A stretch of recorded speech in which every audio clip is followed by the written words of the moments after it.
잠언에는 본 여러 저자들이 있습니다. 여러 저자들이 함께 지혜서인 잠언을 함께 기록합니다. 이것들을 후대들이 편집하고 함께 모아서 집대성하여 잠언이라는 책을 편집하게 되죠. 오늘 우리가 특별히 읽었던 31장은 르무엘 왕의 어머니의 잠언이에요.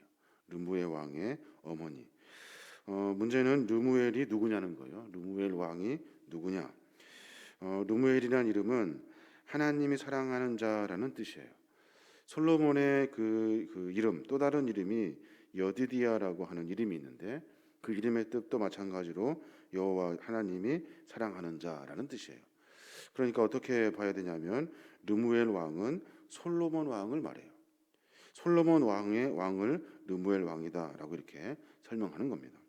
다른 여러 견해들도 있지만 이 견해가 가장 유력하고, 그러면 르무엘 왕의 어머니가 누구냐는 거예요. 그 어머니는 그 밧세바가 되는 거예요. 밧세바, 다윗의 그 처인 밧세바.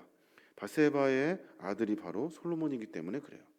그러니까 오늘 우리가 잠언 31장을 읽을 때 어떤 마음으로 읽어야 하냐면 그 잘못되어 가고 있는 아들을 보고 있는 어미의 심정으로 봐야 돼요. 그러니까 아들이 뭔가 말년에 잘못되어 가고 있거든요. 그 잘못된 모습을 보고 어머니가 그 아들에게 충고하듯이 이야기하는 그 잠언의 이야기가 바로 오늘 읽은 이야기예요. 그러니까 그 어미의 마음으로 우리가 하나하나 읽어봐야 하는 겁니다. 솔로몬은 잘 통치하고 하나님을 잘 섬기다가 말년에 이방 여인을 가까이 함으로 말미암아 하나님으로부터 징계를 받게 됩니다. 또 말년에 여러 가지 부와 권세를 누리면서 그가 살면서 다른 것에 한눈 팔아 살아요. 그러면서 그 광경을 그의 어머니 밧세바가 보게 됩니다. 안타까운 마음으로 솔로몬을 보고 있는 거예요. 그렇기 때문에 솔로몬의 어머니가 솔로몬에게 준 교훈이에요. 이 교훈은 아들에게 한 교훈도 되지만 지도자들에게, 그러니까 나라를 통치하고 어떤 리더자들에게 하는 그런 교훈의 말씀도 포함되어 있는 거예요. 어머니가 이제 솔로몬에게 뭐라고 이야기하냐면 그 첫 번째가 정욕과 육체의 소욕을 삼가하래요. 정욕에 따라 살지 마라. 욕심 따라 살지 마라. 그렇게 말해요. 2절에 보면 그 아들을 그렇게 간절히 불러요.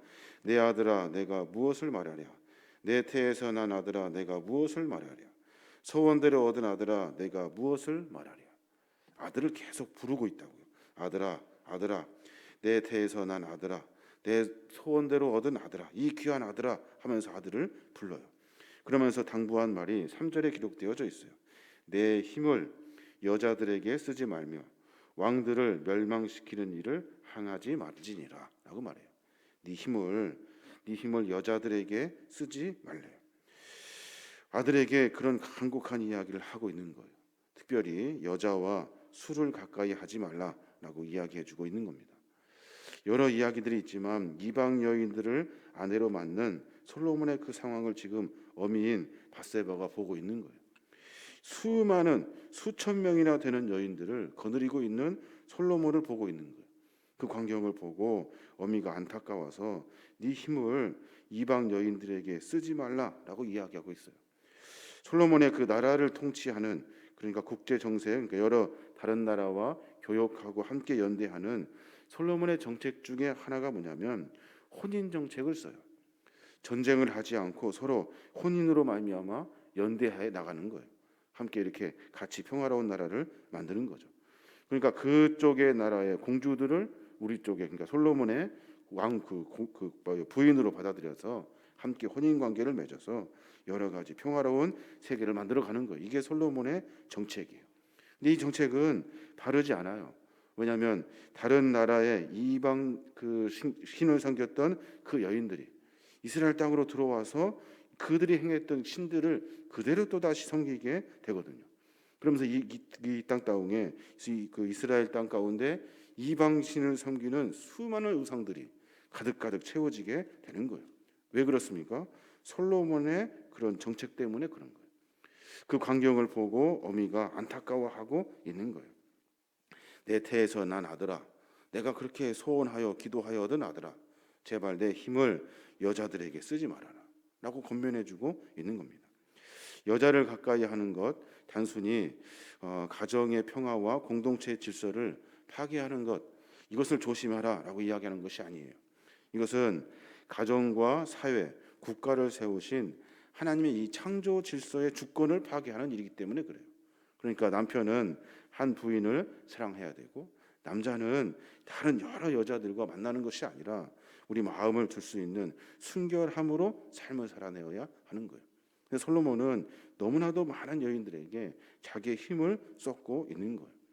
여성들과 부도덕한 관계를 맺게 되고, 또 여러 가지 일들로 하여금 자기가 힘이 있고 통치자라 하여서 마음껏 그 자기의 정욕을 사용하고 있는 거예요. 어미가 그 광경을 보고 너무나 가슴이 아파서 그 아들에게 권면해주고 있는 거예요. 왕이면서 자기의 아들인 솔로몬에게 이야기하고 있는 거예요. 내 아들아, 내 아들아, 내 아들아, 제발 부탁인데 내 힘을 다른 여인들에게 쓰지 말라. 네 욕심대로 다른 나라들을 멸망시키면서 삶을 살아내지 말아라 하면서 권면해주고 있는 겁니다. 그러면서 이제 어떻게 살아야 되는지 구체적으로 설명해주고 있어요. 어떻게 살아야 하냐면 근심하고 고통당하는 자들을 돌보면서 살으래요. 6절에 보면 그렇게 말해요. 6절에 보면 독주는 죽게 된 자에게, 포도주는 마음에 근심하는 자에게 줄지어다라고 말해요. 이 말을 가만히 들여다보면 그들에게 이렇게 막 술을 주어라라고 이야기하는 것 같지만, 독주를 먹을 만큼 그리고 포도주를 먹은 만큼 마음에 근심한 자들, 그 자들을 돌보라라고 이야기하고 있는 거예요. 안타까워하고 힘들어하고 죽게 된 자들을 보살피라고 이야기하고 있는 거예요. 왕은 누구를 만납니까? 왕은 부유하고 지체 높고 고관 대작들을 상대하는 사람들이잖아요. 그런데 그 왕에게 권면해주고 있는 거예요. 마음 가운데 술이 없어서 근심하고 있는 사람들, 그러니까 마음 가운데 술이 없으면 마음을 해결할 수 없을 만큼 아픈 사람들, 그 사람들을 돌보고 보살피라고 이야기하고 있는 거예요.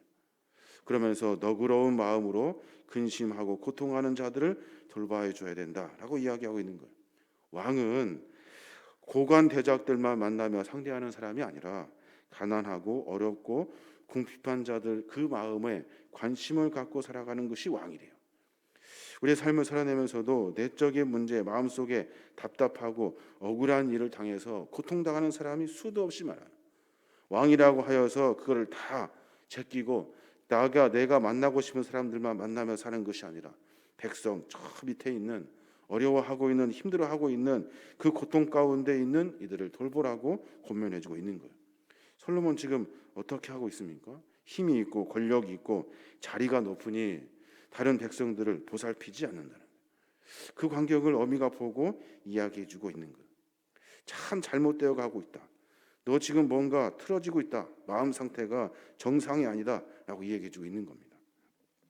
또 하나, 그 밧세바의 그 어미가 솔로몬에게 또 그렇게 말해요. 뭐라고 말하냐면 나라를 공의로운 재판장이 되어서 나라를 잘 치리해라 라고 이야기해주고 있는 거예요. 아들을 향해서 공의로워라 라고 이야기하고 있어요. 8절에 보면 너는 말 못하는 자와 모든 고독한 자의 송사를 위하여 입을 열지니라 라고 말해요. 말 못하는 자와 모든 고독한 자의 송사, 억울한 일을 당하고 힘들어하는 많은 이들에게 공의롭고 정의로운 재판을 해라 라고 이야기해주고 있는 거예요. 말 못한다고 해서 덮고 그냥 힘 있는 사람들 편들어주지 말고 끝까지 들어보고 올바르고 정직하고 바른 판단으로 하여서 나라가 평안할 수 있도록 보살펴 주어라 라고 이야기하고 있는 거예요. 솔로몬은 지혜의 왕으로 유명하잖아요. 그의 재판은 다른 모든 나라들의 소문날 만큼 공의롭고 아주 정의로운 재판을 했던 사람으로 유명해요. 그런데 지금 솔로몬이 뭔가 잘못되어 가고 있는 거예요. 전에 공의로웠던 너의 그 재판 다 어디 갔니? 어려운 이들을 돌보려고 하는 그 마음 다 어디 갔니? 불쌍히 여기는 마음 다 어디 갔니? 라면서 이야기해주고 있는 거예요. 어미는 솔로몬에게 왕 자신이 바로 이런 자들에게 도움을 주는 사람이다 라고 설명해주고 있는 거예요. 참 어미의 마음으로 보면 솔로몬의 모습을 보고 안타까워서 하는 권면의 말이에요. 근데 문장을 가만히 읽어보면 그 말이 참 애절해요. 아들을 향하는 마음, 그리고 그 아들이 통치하는 그 나라에 대한 마음, 또 하나님에 대한 마음이 함께 녹아져 있는 거예요. 힘이 있다고 권력이 있다고 마음껏 통치하며 마음껏 정욕대로 소욕대로 살아가는 것이 아니에요. 우리의 삶의 모습을 돌아보고 우리가 온전히 주 앞에 설 수 있도록 해야 하는 겁니다. 그 사회가 바로 하나님이 원하시는 아름다운 나라, 하나님이 통치하는 나라가 되는 거예요. 사람이 높으면 얼마나 높습니까? 돈이 많으면 또 얼마나 많습니까? 힘이 있으면 또 얼마나 많습니까? 하나님 보시기에 우리는 아무것도 아닌 거예요. 그러니까 하나님의 마음으로 우리의 삶을 만들어 가야 하는 거예요. 하나님은 어렵고 힘들어하는 이들, 힘들어서 하나님이라고 그 한마디의 이름을 부르는 연약한 자들을 돌보시기 원하시는 것이 하나님의 마음이라는 거예요. 그 마음을 본받아 우리의 삶을 살아내어야 하는 겁니다. 공의로운 입을 열으래요. 무엇이 옳고 그른지 정확히 판단하는 그 입을 열으래요. 그냥 막 이야기하고 생각나는 대로 하는 것이 아니라 듣고 판단하고 공의롭고 정의롭고 이런 일들을 할 수 있도록 도와주라라고 권면해주고 있는 겁니다. 우리가 이제 내일 또 성경을 또 봐야 될 것인데 지금 밧세바는 솔로몬의 잘못되어 가고 있는 모습을 보고 안타까워하고 있습니다. 솔로몬이 결국에는 돌이키지 못하고 나라가 반쪽으로 갈라지게 됩니다. 서로 싸우고 분쟁하게 되고 두 나라로 갈라져서 서로 우방신을 섬기면서 나라가 완전히 풍지박살납니다. 다른 나라들의 침략을 받게 되고 노예로 다 끌려가게 되고 계속해서 어려움 속에서 빠지게 돼요. 왜 그렇게 빠지게 되는 겁니까? 하나님을 바르게 섬기지 못했기 때문에, 자기가 잘났다고 교만한 마음으로 자기의 인생을 살기 때문에 그래요. 우리는 내 인생을 사는 사람들이 아니에요. 하나님이 우리에게 맡겨주신 인생을 사는 사람이에요. 그러니까 내가 매번 고민할 때 내 생각으로 판단하고 내 욕정으로 살아가는 것이 아니라 하나님이 무엇을 원하시는지를 고민하며 살아가는 신앙의 삶의 모습이 있어야 하는 거예요. 이게 바로 성도라는 거예요. 지금 밧세바는 솔로몬에게 그 이야기를 해주고 있는 거예요. 너 지금 큰일 났다. 뭔가 잘못됐다. 너 힘을 다른 곳에 쓰지 마라. 너 육체적으로 욕심부리며 살지 마라. 너 그거 하는 거 보니까 너 마음이 완전히 변했다. 어렵고 힘들어하는 사람을 돌봐줘야 된다라고 지금 권면해주고 있는 겁니다. 우리 삶의 모습을 조금 되돌아봤으면 좋겠습니다. 높으면 얼마나 높고 돈이 많으면 또 얼마나 많고 또 얼마큼 욕심부려서 그거 조금 얻으면 그것이 그거 가지고 뭐 인생이 바뀌어집니까? 그렇지 않아요. 우리가 하나님의 마음으로 삶을 만들어 가야 하는 거예요. 내 마음을 더 내려놓고 내 삶 속에 겸손의 마음으로 하나님의 마음으로 삶을 만들어가는 그리스도인이 되어야 하는 겁니다. 오늘 새벽에 우리가 함께 말씀을 나누면서 내가 혹시 육체적인 소욕, 향락을 가지고 삶을 살아내고 있는지, 또 나만 생각하여 가난하고 어려운 형제들의 그 속사정까지 세심하게 돌보지 못하는 그런 안악한 마음이 내 안에 있는지, 또 내가 판단하고 일하는 일들이 정의로운지 공의로운지 하나님의 마음에 합한지 우리의 삶의 모습을 매번 고민하며 살아야 할 줄로 믿습니다. 그래서 오늘 가운데 하나님이 나에게 베풀어 주신 그 은혜, 우리의 삶 속에 하나님의 뜻이 드러나게 원하시는 하나님의 거룩한 마음을 우리 마음 가운데 새겨서 삶을 점검해내시는 저와 여러분이 되시길 주님의 이름으로 축원합니다.